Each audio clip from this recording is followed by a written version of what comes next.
Hello there, social media family. It's Chris, your favorite coach, your favorite host, all things favorite. And we're back with another episode of Conversations with Chris, where me, Chris, I have conversations with interesting people or people that I find interesting. And I think they have something to share with the rest of the world. And today, that person is Elizabeth, a native Montanan. Montanan. Montanan. Yay! Elizabeth's here. What's up? So after a few technical difficulties, we made it. We made it. We're here. Yeah. So we are here. So tell us about the magic you're producing in the world, Elizabeth. I mean, it seems like you've arrived in this world of real estate. You have a very successful business that you've built on kind of making authentic connections to people. And I guess it all started with you had a beauty salon business, right? Yep. So I opened Blush. It's actually where I'm at right now. I'm at Blush right now. In 2007. So kind of during the big 2008 crash, I was able to that real estate was not fun during that time. So you opened up a business. So I opened up a business, right? Yeah. And I've been doing this since then. I just started doing real estate about 3 years ago. Just kind of broadening my horizon. So. So you opened the salon in 2007, and I guess you got into real estate 3 years ago. So I guess, and that salon is still going. Yeah. And what prompted you to open that salon and get into business for yourself, and then eventually decide to add real estate onto your skill set?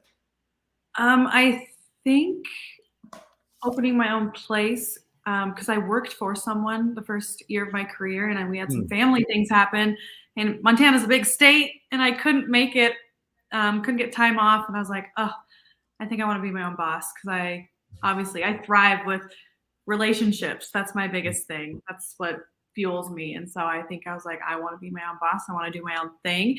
And I could feel that there was more in me. Some of the places I were at, they were holding me back a little bit. Okay. So I decided to open my own space and be my own boss. I think I'm just meant to be my own boss. I think we all kind of have that moment where we decide, like, I don't want to work for someone else, or I want to do my own thing. And it seems like for you, it was kind of when you had to make that compromise, having to say no to something, having to say no to a family thing, and saying, you know what, maybe I should be in business for myself. So when you started the salon, I mean, a lot of people start businesses and it doesn't give them any more time off. It actually, they're working more, longer, harder. They're doing everything. So when you opened your business, was it just you? Boom. Hey, I'm open. I'm here to serve you. Yep. It was just me. I just opened a little room inside of another salon. Actually, I just rented space out of another salon. And I did that for a few years. And then in 2010, I actually opened my own storefront. The opportunity came up for the reason I kind of just said, that the salon owner that I was in, I could tell our visions didn't align. Like, I really had a place I wanted Blush to go, and I wanted, bigger. I wanted a bigger picture, and being inside someone else's business, you've got limitations. So I decided that's why it was time. And so what's that business look like now? Do you have, do you have other people working there? Are you leveraged? I mean, I'm a leverage guy. So it's like my first evolution of wanting to be in business myself was like you. I don't want to be work for anybody. I want to be like my own person. My second evolution was like, I realized when I could be away from it and it still works without me. Yeah. I was like, okay, this is the point of owning a business. So did you get to that point? And was that when you opened your storefront? Yeah. So I had people rent space from me in Blush, and that's kind of helped keep things going while I'm away. Perfect. And right now I have another girl who does that. I still do that. And things have kind of slowed down. Pulled back, I should say. I'm still really busy, but I've pulled back, doing real estate now is the next phase. This place just runs itself. What made you want to get into real estate? I mean, as a result of all that, so you have this fledgling business, it's growing. It seems like you're leasing it out to other people, giving them an opportunity to like build little businesses within your business, almost kind of like an independent real estate brokerage model. Totally. What made you say, you know what, I'm going to get into real estate? I had kind of thought about it years ago, because I just love people. Once again, you're probably going to hear me say that over and over again. I love working with people and relationships. And so I've been doing aesthetics for 20 years. So I'm going to be honest with you, my hands are getting a little sore because they're very tedious little things. And I was like, I kind of want to give myself another, you should always have multiple streams of income. What if something happens to my hands? Or what if, my back was getting tired of, positions that you're in when you do eyelashes and stuff. And I was out to dinner with one of my friends who is a real estate agent. And she was like, you would be amazing at this. And I was like, well, I've thought about it before. I was in a relationship with a man who was a developer in town. So I kind of knew, like, I Yeah. listened to him and all this stuff, and it was all very interesting. And then being a single mom, I kind of wanted to have a little bit more flexibility. If I'm not in this space, I'm not making the majority of my profits. Yeah. But even though people do rent from me, I make the money by being in here. So having another source of income that I can maybe be, out of town, still writing deals or doing things and still kind of working from being with him, being a single mom, that was important to me. So I was just like, I think I'm going to try this. We're going to do this. It fits all my boxes that I want to have, be able to kind of make, somewhat make my own schedule. I know that's kind of a funny thing to say as a real estate agent. You're kind of like, in 30 minutes, you could have a different schedule from what you planned, an hour ago. But you're not kidding. So it's like you have this. So you have multiple streams of income. You have this flexibility. Now it's you've built your business. Your superpower is the ability to authentically connect with people, right? And I guess that happens. That happens quickly with you. That happens frequently. And I mean, it's been a testament to your business. So how's that play into your business now, all these years later? I mean, would you say that most of your business is long-term relationships that you've built, or you primarily repeat and referral? I mean, I know you're going to be a guest. You're on the panel here at the Social Ninja Summit that we're doing, and so there must be some kind of social media component in there. Yeah, I think that I'd say what has gotten me this far has definitely been the relationships that I've built around Bozeman over the last, how many ever years, 17 years that I've been here building my first business, but then just being part of the community. And I graduated high school, 10 minutes away. So I think that being able to have those relationships and foster those relationships, and I am a genuine person, and I love those connections that I've made with people, and they've continued through Blush. And then now as an agent, I think that people, when they see me on Instagram, it's funny because people will say, oh, you're exactly who you are, on that screen. And I think that's something that has really worked for me, because people can't meet. You're going to get the same me here if you walk in this door, if you see me on the street or wherever. And I think that that's really helped, because people can genuinely know you get what you get. Yeah. I'm doing a keynote in Albany, I guess next month. And it's about the art of authenticity and how to kind of be authentic. And I mean, I'm the same way. And it's like, people used to be like, oh, if you were just a little bit more serious, a little bit more this, a little bit more that. And I'm like, well, I'm none of those things. So, and I'm not meant to work with those people. So I love the fact that you said that what you see is what you get. I mean, you're authentic through and through. And do you find it challenging to be able to do that, to kind of cut through all the clutter and be like, hey, here's full frontal Elizabeth. Here I am. It's worked well for you. But do you find that challenging in this industry? I do, because I feel like real estate is very much like, the box. Everybody's got to fit this box. And so I think that that's been different for me, because what is authentic to me is also, putting out there my struggles and my whatever, and people like, that's kind of taboo. But I think that's also what makes people connect with me, is that, like, I'll tell you how to do it. It's like, moments can suck. So I think that there's still a part of the real estate industry that has a hard time maybe with me in the way that I market myself, or the way that I do things, because it's not like, I'm not trying to be all prim and proper, I'm just trying to be a good person and be who I am. And I think that there's still like that, sometimes that. I think that the agency who I work for has really helped me in a sense, because they're kind of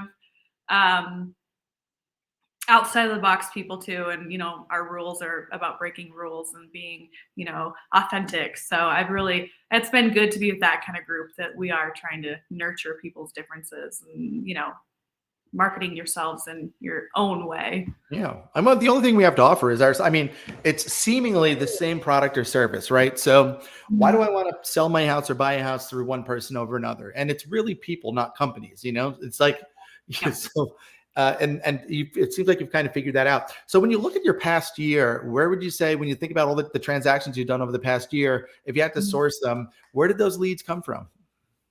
Oh, Instagram.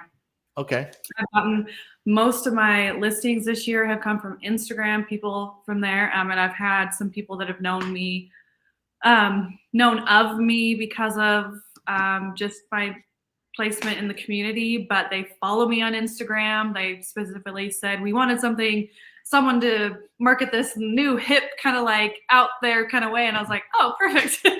I guess, okay. So I definitely, you know, I thought about doing the cold call thing, but I'm just like, that's just not me. I don't know. Well, we're gonna have to think about that one.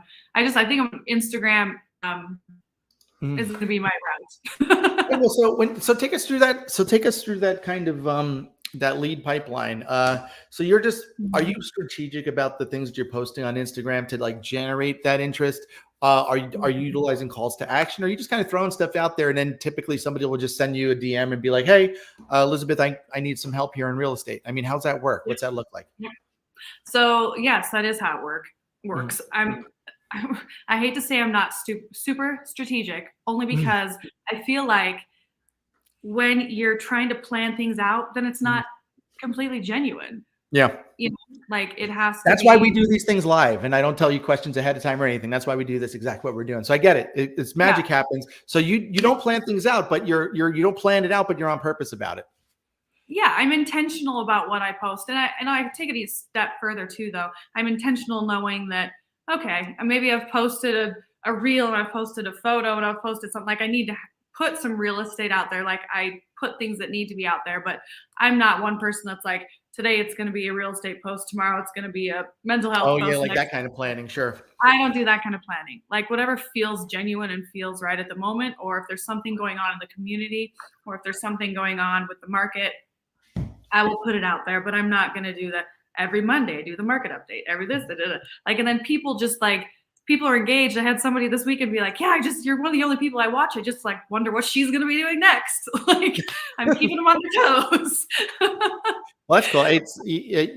People are the anticipation of, man, because it's funny because I'm a partner in a Sky Limitless Media. We're a video production company, and my partner John, he does all the shooting and editing and stuff. And sometimes when he deals with people and they book us and we come, he's like, hey, I'm not responsible for what flies out of Chris's mouth. And I tell him, hey, the stuff that flies out of my mouth is what makes people want to use us and watch us. So exactly. But it's always Billy said, hello, friends. I love that Billy. spelling, friends. Billy Parrott, Billy in B-Town. Also a Montanan. I got you guys from Montana. You guys love your state, man. It's like everybody I talk to from Montana is like, Montana's the best. It is the best. I've never been there. I'm coming up. I mean, I've never been there. I'm coming up there. I'm staying an extra day. I'm probably going to stay in Bozeman that extra day to check it out. That's your neck of the woods, huh? Yep. Bozeman. So, I mean, what are some things that make Montana amazing? I mean, you're born and raised there. You love it. But I mean, for anybody that might see it, that might be considering Montana for move. And I know Billy said he's getting a lot of people from California now, which I know it's 420 friendly over there. Yes, it is. But besides that, I think that, Montana still has a slower pace of life. I think that that's the lifestyle that people want. And in Bozeman, I can kind of maybe speak more for Bozeman, but we have so many of the amenities that you can get in a bigger city. Okay. We have great restaurants. We have an amazing downtown, but we have the outdoors. I mean, the skiing, we're surrounded by ski hills, the hiking, the fishing, so you get like that tranquil lifestyle, but you have all the other things you need or want too. And so all the things that you'd expect from a big city, but then you have, space and outdoor stuff and all that. So you kind of best of both worlds, you're saying. Yep, it is the best of both worlds. I mean, we got airport now that can take you. I mean, we've had an airport for a while, not now, but now we have a lot more flights, I should say that way. So I feel like it's a great place for people, I mean, and the schools. I mean, the school systems, like there's honestly so many things. I could go on forever why Bozeman's so great. We don't have high crime. People are still nice here for the most part. I know there's like this battle of the Montanas and the out-of-staters happening, but I kind of like to check people sometimes that live here, because I'm like, do you enjoy these restaurants and do you enjoy the things that we have here? Because if we were not flourishing and growing this way, we would be dying and we would have all this. So you kind of have to Take the good with the bad. Well, I mean, that comes to everything. And if it never rains, then it's never a nice day either, right? So Yep. it's got to be, I'm in South Florida and people are like, what about, I would never live there because of all the hurricanes. I'm like, hurricanes are really bothering, but I'll take a hurricane over mean people any day. But oh, you like that it's summer all year round?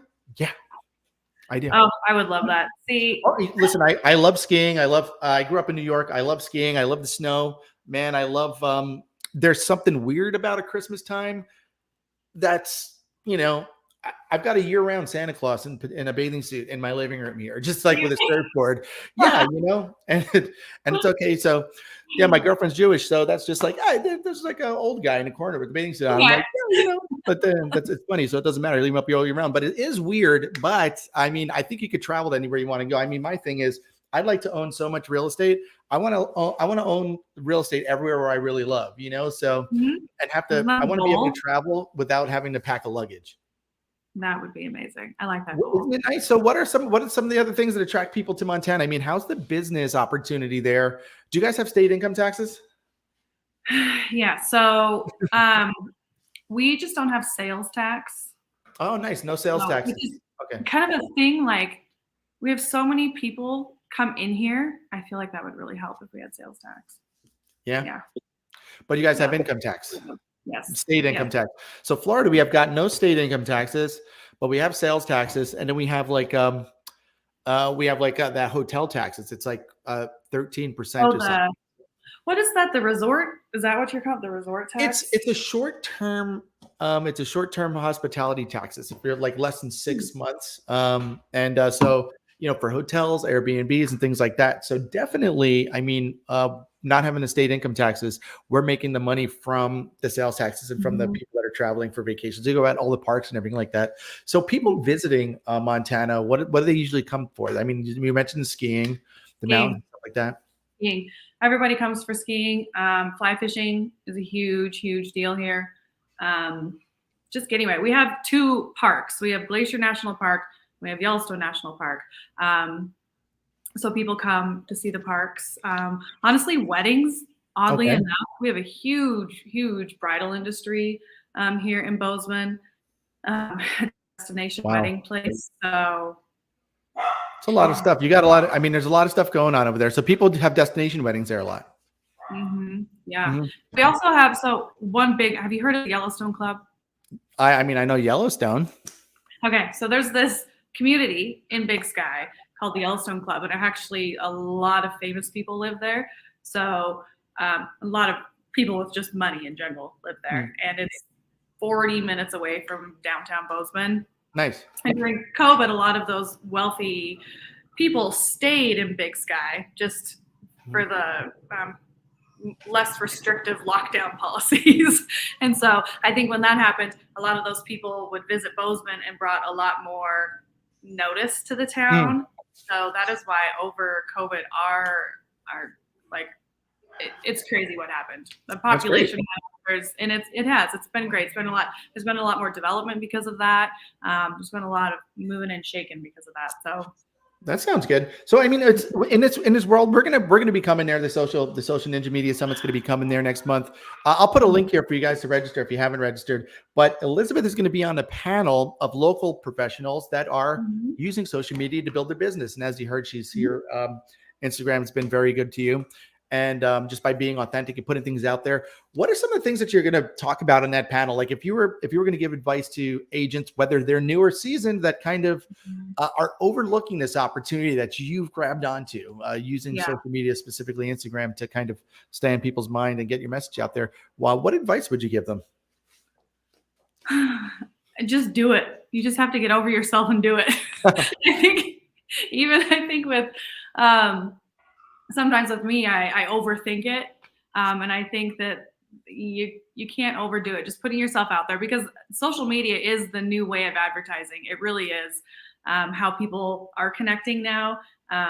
It's almost sad though, how much we all spend on our phones and on Instagram, but it is a way for people. Like if you're going to look into a new business, what are you going to get onto? You're going to look and see if they have an Instagram, because if they have an Instagram, then they're they're legit. I mean, even in the dating world, what do? You meet someone, you get on their social media, and you're like, I'm going to check this person out. It's relationships. I mean, we're, as an industry, yes, it is sales, but I truly believe that we are a business of relationships. Yep. You know, so I think that social media is the way that people are connecting. And if you're not doing that, yeah, you're completely missing out. I mean, you can reach thousands of people in one day in one post. And that one post can open the door for so many things. Yeah. So I think just going for it and doing it. And, you know, I've seen some seasoned realtors here in town that have started doing it too. And it's so cute because I love it. I love that you're supporting them. I know, look, you know, we're so proud of when we see people get out there and do that. And actually, when we do these things, like when we have these summits and these workshops, we make people do stuff right there. And sometimes it's the first time they've ever done anything, and it's not that bad. Yeah. But when you're talking about, you know, just getting out there and doing it, and how, you know, it's become this kind of the new way of marketing. Have you, do you use paid advertising at all? Do you use social media paid ads, like every once in a while I will pay for an ad just to just kind of try to reach some more people and different avenues. And I think this is one thing too, this is probably something I'll talk about too, is, you know, with people wanting a genuine connection and wanting to know you, part of you is other things you're interested in. And then you also think about that too, not just posting about real estate, because if you're just posting about real estate, you're only doing these certain hashtags. Well, another part of my life is that I'm a single mom. So when I post about my son, I will hashtag different hashtags, which is going to connect you with different people that are going to see that you are a realtor. So that's why I feel like it's important to diversify when you're doing your posting, because you're going to pinhole yourself into this one thing. And making sure you're kind of just reaching out there and reaching different people. And with that ad as well, that's another way on social media just to get yourself kind of more exposure. So when you do an ad, you're doing ads, not necessarily like a lead magnet or a lead capture. You're doing an ad just to increase your exposure. That's cool. And then what gets the best engagement or best responses out of the different things that you post? Well, you know how you asked me a minute ago about like the box, where the industry is kind of like, well, I was like, okay, I'm going to start acting more professional. And so I started posting more real estate photos and like things that are for sale. Nobody cared. Nobody liked it. Like, it was like, and even my broker was like, yeah, that's not working, is it? And I was like, no, like people, like, I can do reels of like homes and that kind of stuff. But when I'm trying to like, here's the house, here's what's for sale, like, nobody cared. So the things that really, you know, get the most is just putting yourself out there in just different ways, I guess. I can't remember what your question was now. No, just like what gets the engagement. And you were saying how, and it's funny that you say that, because you're saying that nobody cares. Hey, I got this new listing. I'm at this open house.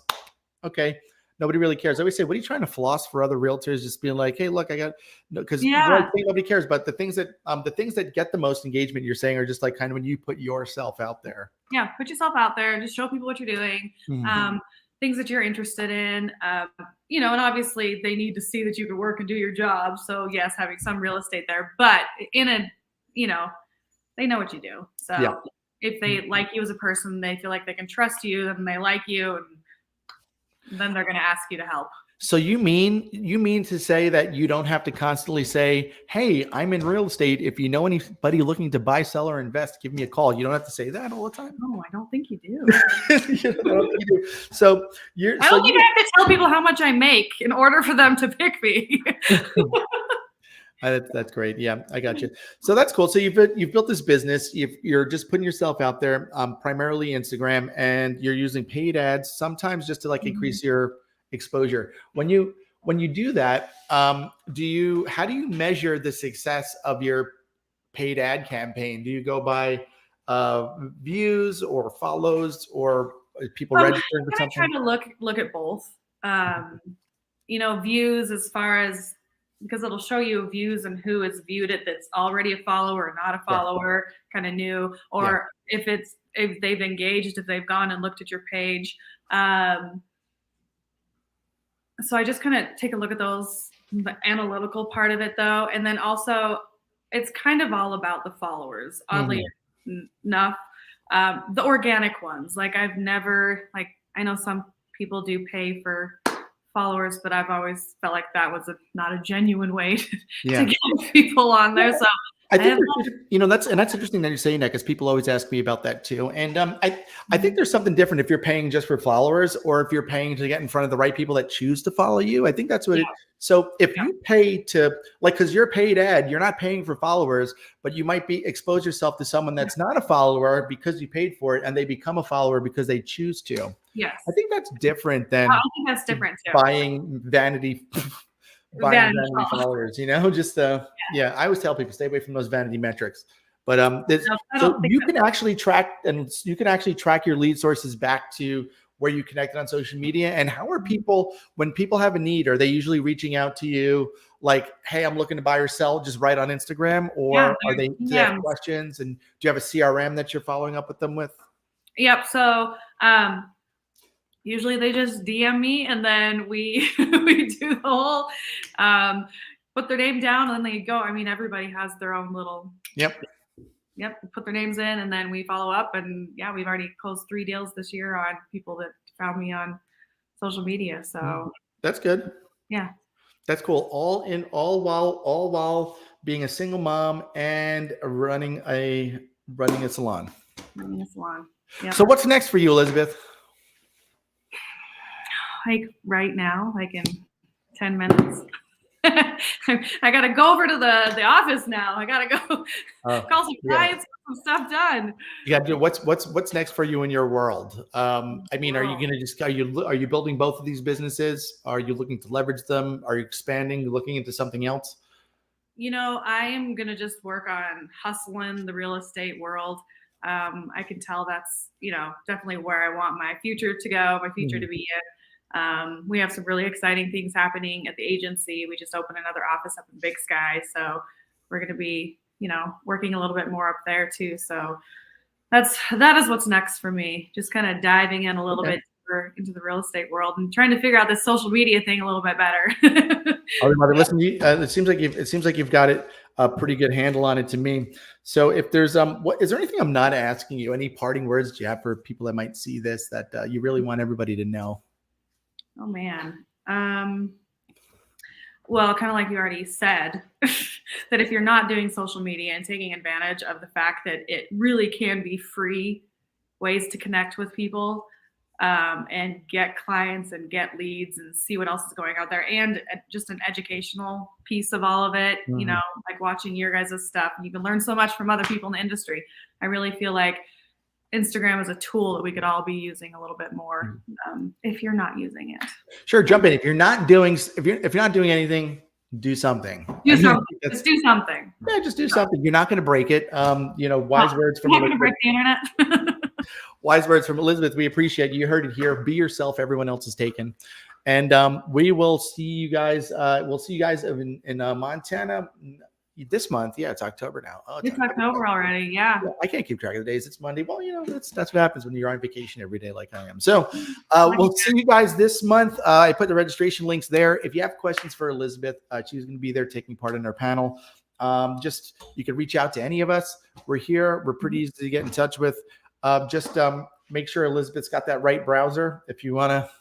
I know I screwed it up. No, you're fine. I don't like computers. I can do Instagram on my phone, but I don't like computers. I loved how earlier you were like, "Oh, the young girls in the office always make fun of me." When we were talking offline here, they're like, do. I'm like the young people. Yeah, the young ones. They're the young girls that are like in their 20s. They're always teasing me because I'm like, what is this? Like the Excel spreadsheets and stuff. I'm like, you guys, okay. I've never had to use Excel.